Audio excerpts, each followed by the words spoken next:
with the Calais migrant camp in the north of the country, also known as the jungle. That's right. A year on, the regional paper La Voix du Nord is looking into what happened to all those migrants who were forcibly removed, Thomas, from the giant sprawling camp that became known as the jungle. Well, 7,400 of them have been transferred to migrant centers around the country. Yet the paper says hundreds of people are still languishing in precarious and unsanitary conditions. They're confronted with the government's refusal to install more showers and toilets so as to avoid encouraging the creation of another makeshift migrant camp. Now, the left-wing Libération has a rather different take, a more upbeat look at the fate of the migrants that have left the camp.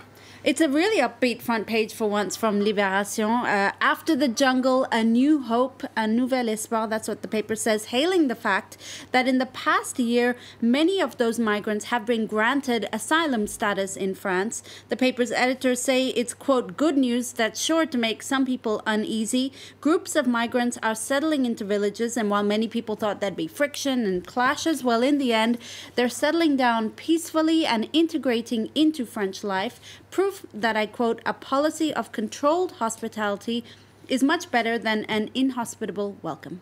And staying with Libération, the paper is also looking at how the northern port city is now trying to woo back tourists from the other side of the English Channel. Well, we know that things got really tense between the French and British over what to do with that mass amount of migrants flowing in between the two countries. And those images in the media of clashes between migrants and police, those insalubrious reputation that really tarnished Calais' reputation. Well, now Calais authorities are turning those shanty areas into sources of entertainment, I guess you could say. They want, I quote, the return to the era of chic hotels, casinos on the beach, and an English feel to the city. They also want to build an equestrian center and bring back the days of glamorous horse races.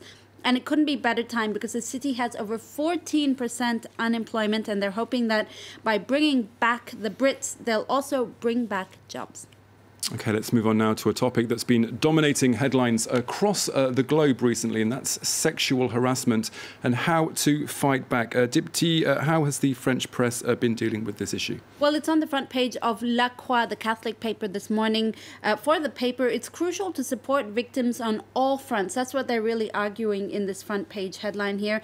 Obviously, support victims in their legal battles, but also fight the cultural challenges that face us, changing mentalities and behavior, and continuing to put pressure on in professional environments and really educating people about what's appropriate and not appropriate behavior, especially in the workplace.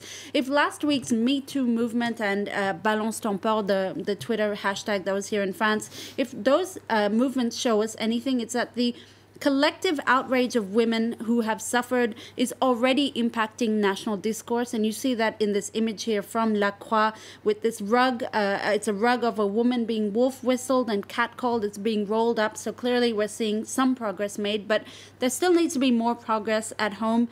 20 Minutes, the street paper says the feminist revolution also begins with the household. In heterosexual couples, women still do 2/3 of chores, according to a survey from 2015.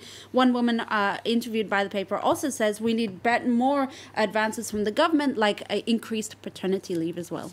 OK, let's move on now and talk about some culture. And a new exhibition has opened its doors in Lyon, and it's looking at different types of poison. You look a little surprised there, Tom. A little bit, yes. That's right. It's called Arsenic. It's not actually. This is the headline from Le Figaro. Arsenic et vieille ficelle. Now I'll explain that it's a play on words of arsenic et vieille dentelle, arsenic and old lace, which is actually a Cary Grant film about two ladies who poison older men. So it's a kind of a play on words there from Le Figaro. Anyway, this exhibition in Lyon is indeed looking at poison, which it turns out has played a very big role in history. They look at things like modern day poison, like chemical wars and pesticides, but also there's a section dedicated to Cleopatra, who poisoned her son before committing suicide, Socrates, and the Borgia family, who were an Italian Spanish Renaissance era family who basically killed each other and became known for their debaucherous and murderous ways. So clearly poison has a very big role in human history. Very intriguing. Let's end with some football news now, though, and a dramatic and rather unexpected match between Paris Saint-Germain and Marseille on Sunday. Well, this is the big draw card match of the season. The French love to play this matchup because it's PSG, the capital against Marseille, the province.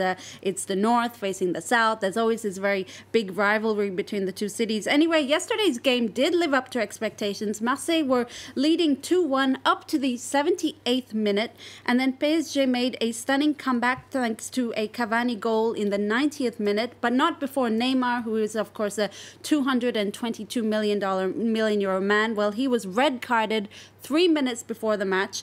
Not a surprise that L'Equipe calls it a crazy match. Diptyque Laurent with the French press review. Thank you very much.